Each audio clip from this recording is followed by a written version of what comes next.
El ser humano, en sus diversas actividades diarias, está expuesto a una serie de riesgos medioambientales que pueden materializarse en forma de enfermedad o accidente, llegando incluso a producir la muerte.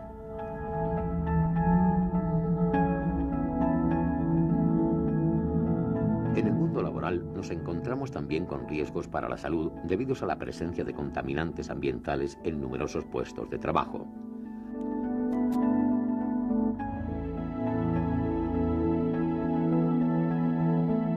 Como consecuencia de una exposición repetida, se pueden producir daños conocidos como enfermedades profesionales.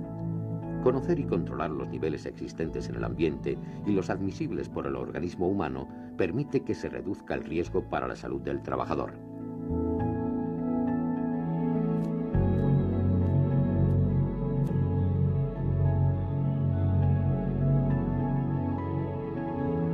La higiene industrial es la técnica que se ocupa del estudio de las relaciones entre los contaminantes ambientales y el organismo humano, con el objeto de prevenir las enfermedades profesionales.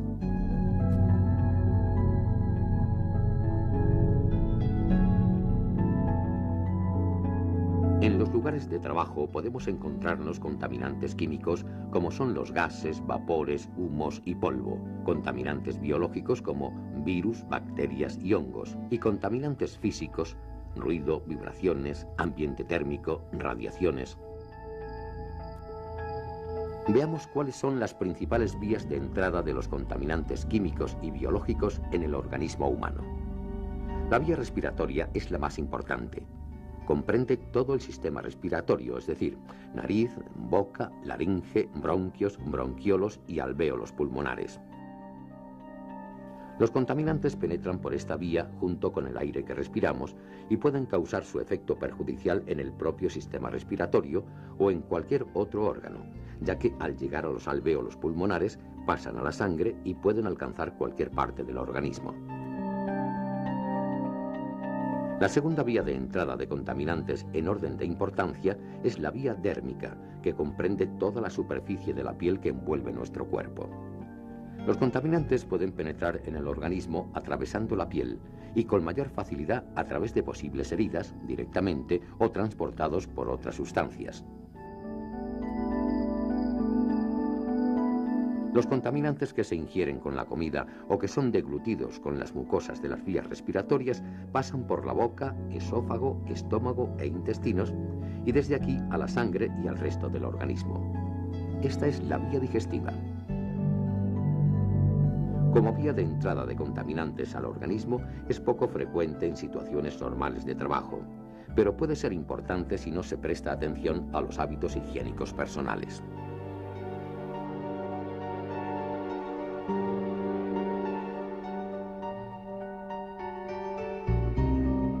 Para determinar hasta qué punto es posible trabajar en un ambiente sin que exista riesgo de contraer una enfermedad, es preciso conocer la cantidad de contaminante existente.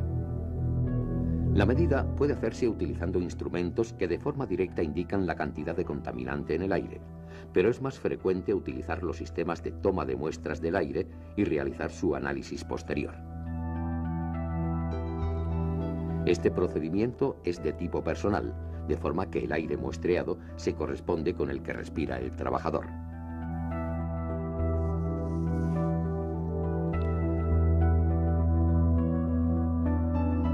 La comparación del resultado de la medición con los límites establecidos para los contaminantes, teniendo en cuenta el tiempo diario de exposición, indicará la necesidad de aplicar acciones preventivas para evitar los riesgos de enfermedad.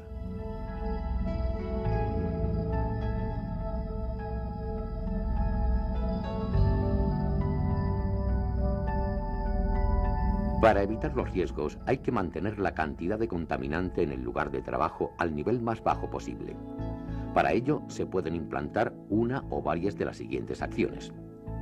Sustituir las sustancias utilizadas por otras menos nocivas. Aislar el proceso que produce la contaminación.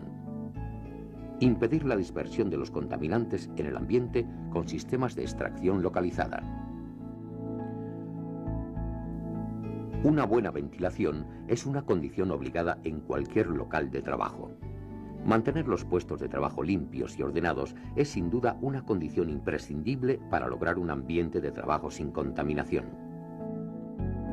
En los casos que estas acciones no sean suficientes para evitar los riesgos, se debe recurrir a los equipos de protección individual. Es necesario lavarse bien las manos antes de comer. No comer ni tener comida en los puestos de trabajo. En algunos casos es preciso incluso cambiarse de ropa antes de ingerir alimentos.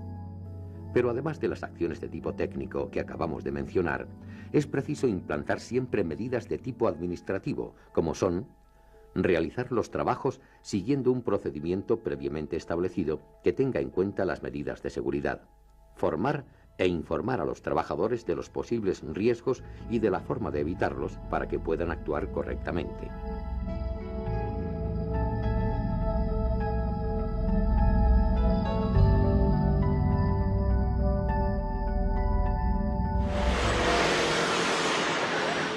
El ruido es uno de los factores más molestos e irritantes para todos los habitantes de una ciudad.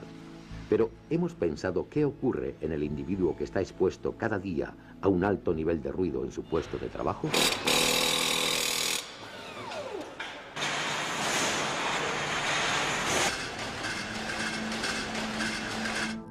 El ruido excesivo causa en el ser humano un trauma auditivo, manifestándose en forma de sordera progresiva que puede llegar a ser total.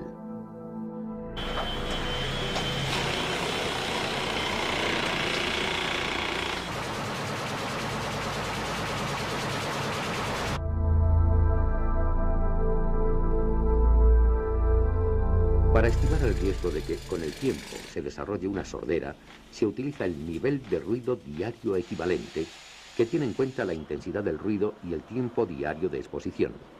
Se expresa en decibelios A.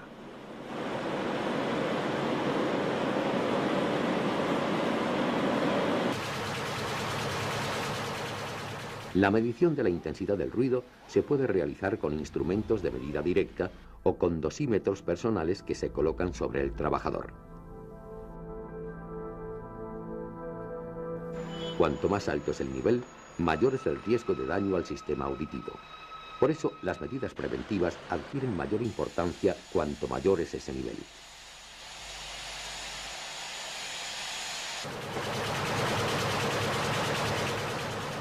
A partir de 80 decibelios A, es obligatorio adoptar medidas de prevención.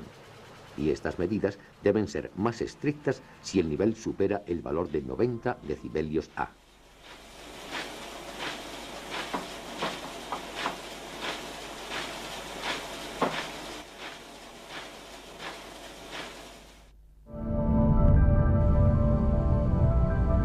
Tener en los lugares de trabajo un nivel de ruido lo más bajo posible es sin duda la mejor medida preventiva. Para ello es fundamental un buen mantenimiento de máquinas e instalaciones. La mejora de los lugares de trabajo en cuanto a la exposición a ruido se puede conseguir modificando en lo posible las máquinas y útiles de trabajo con el fin de que emitan menos ruido, aislando las máquinas ruidosas en cabinas insonorizadas, separando los lugares de trabajo de las zonas ruidosas.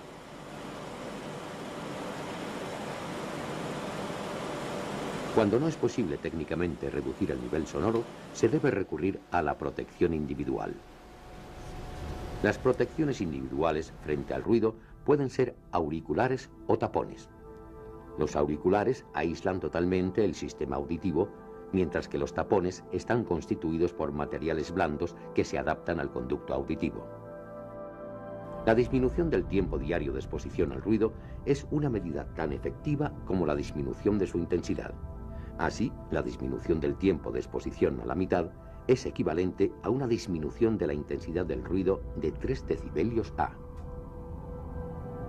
La formación e información de los trabajadores sobre los riesgos y la forma de evitarlos son elementos preventivos de la mayor importancia.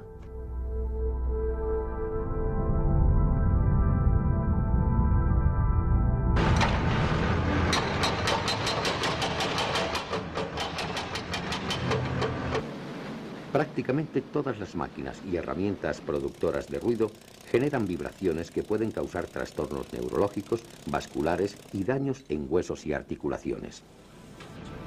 También se producen vibraciones por el mal estado de las máquinas y herramientas debidos a holguras y desgaste de cojinetes. Las vibraciones pueden afectar al trabajador de forma global, cuando todo el cuerpo está expuesto, o de forma localizada al manejar una determinada herramienta.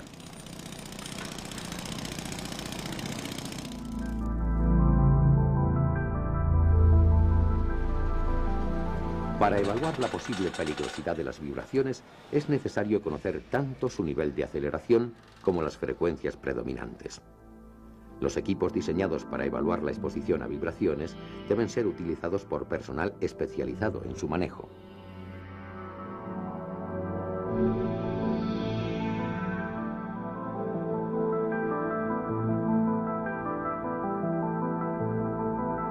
Para evitar o reducir los riesgos que generan las vibraciones, se deben tomar medidas que disminuyan la aceleración transmitida o bien disminuir el tiempo de exposición utilizando, siempre que sea posible, guantes y empuñaduras antivibratorios.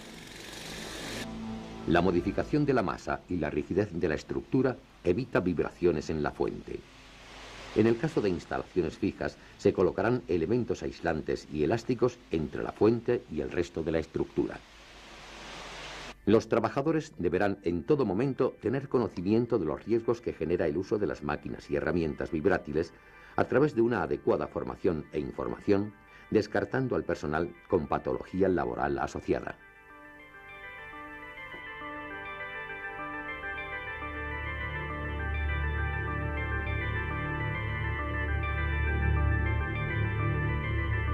El exceso de calor constituye otro de los riesgos higiénicos importantes. El organismo humano produce continuamente calor y lo pierde mediante el intercambio con el medio ambiente para mantener la temperatura interna constante. En condiciones ambientales extremas existe el peligro de aparición del golpe de calor debido a un aumento incontrolado de la temperatura corporal. Estas situaciones se producen cuando la temperatura, la humedad y la energía radiante del medio ambiente impiden la eliminación del calor generado en nuestro cuerpo por una actividad muscular intensa. El estrés térmico ocasiona deshidrataciones, trastornos cardíacos y circulatorios que pueden llevar a la pérdida de conocimiento e incluso a la muerte por golpe de calor.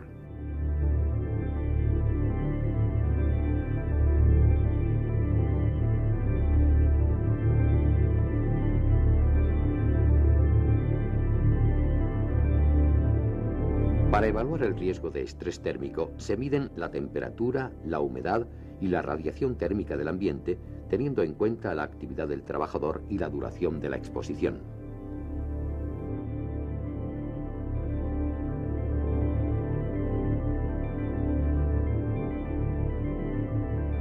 El apantallamiento es la mejor defensa contra la radiación. Puede lograrse el mismo efecto disponiendo los puestos de trabajo en lugares alejados de los focos de calor y climatizados. Para trabajos que deban realizarse en condiciones extremas, se utilizan protecciones individuales que pueden ser trajes o pantallas antirradiación. Algunos trajes especiales llevan incorporados sistemas de acondicionamiento de aire, logrando así una temperatura aceptable para el individuo que lo utiliza. El procedimiento de trabajo en condiciones térmicas extremas tendrá en cuenta los periodos de descanso necesarios para que el organismo recupere el nivel térmico normal.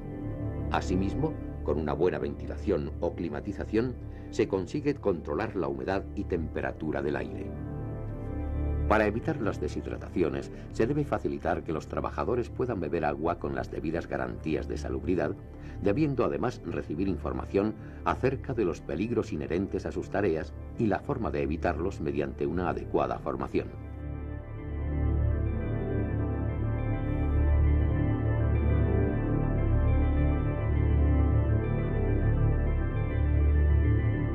Las radiaciones son energías electromagnéticas que se caracterizan por su frecuencia y longitud de onda. Tienen aplicación en diversas tareas y sectores: hornos, procesos de corte, soldadura, esterilización y medicina nuclear, entre otras.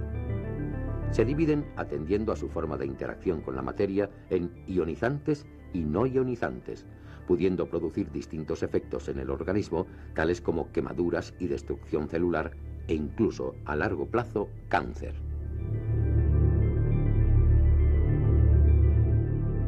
Habrá que extremar las precauciones para evitar posibles fugas a través de puertas, juntas y rejillas, y se realizarán periódicamente mediciones en las zonas circundantes, con el fin de controlar la posible radiación accidental, manteniéndola por debajo de los límites permitidos para exposiciones continuas de 8 horas.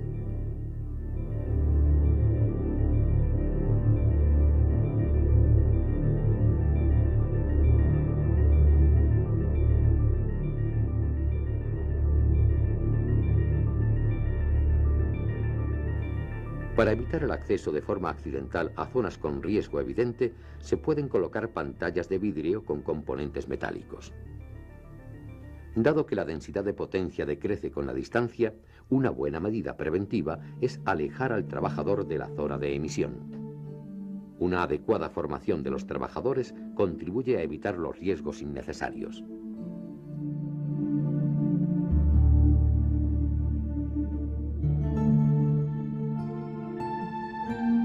El objetivo de la higiene industrial es prevenir las enfermedades profesionales mediante el control de la exposición a contaminantes químicos, físicos o biológicos. Para ello, debemos efectuar el análisis de las condiciones de trabajo y de los contaminantes presentes, seguido de una evaluación que nos permita conocer los riesgos higiénicos y poder evitarlos. La evaluación periódica también es necesaria para tener la seguridad de que la exposición se mantiene a niveles aceptables. Medidas preventivas, tales como la realización de reconocimientos médicos previos y periódicos, la eliminación de los contaminantes del ambiente, su aislamiento, la protección colectiva e individual y una adecuada formación e información, siempre tienen como objetivo mejorar las condiciones laborales para que nuestra salud no sea dañada a causa del trabajo que realizamos.